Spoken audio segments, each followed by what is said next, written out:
নমস্কার বন্ধুরা, আমি নিশা রাই। নিশাস রেসিপি ডায়েরিতে আপনাদের সবাইকে স্বাগতম।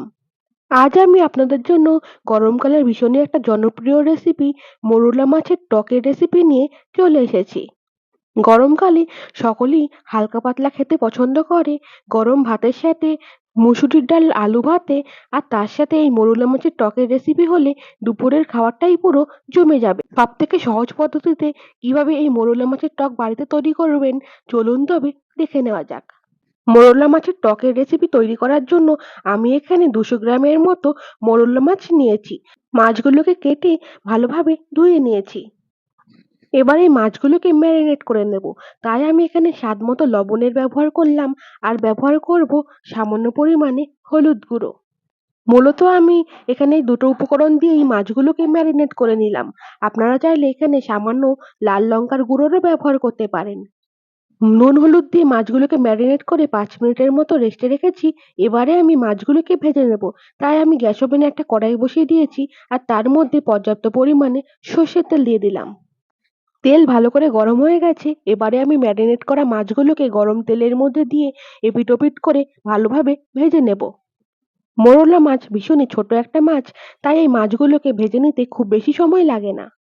প্রথম ব্যাচের মাছগুলো ভাজা হয়ে গেছে। এবারে আমি তেল ঝরিয়ে অন্য একটা পাত্রের মধ্যে তুলে নেব। একই পদ্ধতিতে বাকি মাছগুলোকেও আমি ভেজে নেব। এই মাছগুলোকে খুব বেশি কড়া করে ভেজে নেওয়ার প্রয়োজন নেই। খুব বেশি কড়া করে মাছ ভেজে নিলে কিন্তু মাছের টেস্ট অনেকটাই কিন্তু কমে যায়। আপনারা দেখেই বুঝতেই পারছেন আমি মাছগুলোকে ঠিক কতটা পরিমাণ ভেজে নিয়েছি। সমস্ত মাছগুলো ভাজা হয়ে গেছে, অন্য একটা পাত্রের মধ্যে তুলে নেব। এবারে মোরলা মাছের টক বানানোর জন্য এই রেসিপির অন্যতম প্রধান উপকরণ তেঁতুল। 200 গ্রাম মাছের জন্য আমি ঠিক এতটা পরিমাণ তেঁতুল নিয়েছি। এবারে সামান্য একটু জল দিয়ে ভিজিয়ে রাখবো 5 মিনিটের জন্য। তেঁতুলকে সামান্য একটু ভিজিয়ে রাখলে কিন্তু তেঁতুলের থেকে তেঁতুলের পাল্প বের করা ভীষণই সহজ হয়ে যায়। তেঁতুল ভালো করে ভিজে নরম হয়ে গেছে। এবারে আমি তেঁতুলের থেকে তেঁতুলের পাল্প বের করে নেব। আর বাকি অবশিষ্ট তেঁতুলের বীজ আর অন্যান্য শক্ত অংশগুলোকে ফেলে দেব। একটা স্ট্রেনারের সাহায্যে আপনারা একটু ছেঁকে নিতে পারেন। তাহলে অবশিষ্ট অংশগুলো ছেঁকে আলাদা হয়ে যাবে। তেঁতুলের পাল্পকে আমি ভালো করে ছেঁকে আলাদা করে নিয়েছি। চলুন এবার রেসিপির পরবর্তী পর্যায়ে যাওয়া যাক। আমি একটা কড়াই বসিয়ে দিয়েছি আর তার মধ্যে পর্যাপ্ত পরিমাণে সর্ষের তেল দিয়ে দিলাম। তেল ভালো করে গরম হয়ে গেছে। এখন আমি ফোড়ন হিসেবে এখানে ব্যবহার করলাম 5 ফোড়ন। তারপরে আমি এখানে ব্যবহার করলাম দুটো মাঝারি সাইজের পেঁয়াজ কুচি।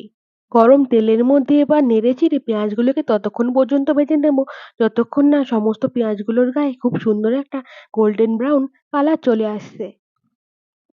আপনারা এখন দেখতেই পাচ্ছেন পেঁয়াজের গায়ে খুব সুন্দর একটা গোল্ডেন ব্রাউন কালার চলে এসেছে। এবারে আমি এক এক করে কিছু উপকরণের এখানে ব্যবহার করব। সবার প্রথমে এখানে ব্যবহার করলাম স্বাদ মতো লবণ। তারপরে এখানে সামান্য পরিমাণে ব্যবহার করলাম হলুদ গুঁড়ো আর হাফ চামচ পরিমাণ এখানে ব্যবহার করলাম লাল লঙ্কার গুঁড়ো। এই সমস্ত গুঁড়ো মশলাগুলোকে ভালো করে নেড়েচেড়ে পেঁয়াজের সাথে কিছুক্ষণের জন্য কষিয়ে নেব। পেঁয়াজের সাথে সমস্ত মশলাগুলোকে ভালো করে কষিয়ে নেওয়া হয়ে গেছে। এবারে আগের থেকে যে আমি তেঁতুলের পাল্প তৈরি করে রেখেছি সেই পাল্পটা এখানে দিয়ে ভালো করে সমস্ত কিছুর সাথে নেড়েচেড়ে মিশিয়ে নেব। এবারে আমি এখানে সামান্য পরিমাণে জলের ব্যবহার করব। ভীষণই সুস্বাদু একটা রেসিপি। এই রেসিপিটার টেস্ট সামান্য একটু টক আর সামান্য একটু ঝাল হয়ে থাকে। আর এই রেসিপিটা বানানোর প্রক্রিয়া কিন্তু ভীষণই সহজ। কিভাবে এই রেসিপিটা তৈরি করলে সর্বাধিক স্বাদ পাওয়া যায় সেই পদ্ধতিটাই কিন্তু আজ আমি আপনাদের সাথে শেয়ার করলাম। অবশ্যই ভালো লাগলে একটা লাইক করে দেবেন আর কমেন্ট করতে ভুলবেন না যেন। গ্রেভি ফুটে উঠেছে। এবারে আমি আগের থেকে ভেজে রাখা সমস্ত মাছগুলোকে এই গ্রেভির মধ্যে দিয়ে ভালো করে রান্না করে নেব। চলুন এবার দেখে নেওয়া যাক আমার আগের রেসিপির লেটেস্ট কমেন্টগুলো। সূর্য ঘোষ কমেন্ট করেছে, খুব সুন্দর হয়েছে। এফএনএফ ট্রাভেলার্স বিডি কমেন্ট করেছে, গরমের আরাম, খুব ভালো খাবার। এত সুন্দর সুন্দর কমেন্ট করার জন্য আপনাদের সকলকে অসংখ্য ধন্যবাদ। গ্রেভির মধ্যে মাছগুলোকে প্রায় 3 থেকে 4 মিনিট রান্না করে নিলেই কিন্তু তৈরি হয়ে যাবে গরমের জন্য একেবারে আদর্শ মোরলা মাছের টক। দেখুন কত সুন্দর দেখতে হয়েছে, দেখেই পুরো জিভে জল চলে আসছে। তবে আর দেরি না করে আজই বাড়িতে এই রেসিপি তৈরি করে খেয়ে দেখুন। সম্পূর্ণ রেসিপিটা দেখার পর যদি ভালো লেগে থাকে অবশ্যই চ্যানেলটাকে সাবস্ক্রাইব করে আমার পাশে থাকবেন।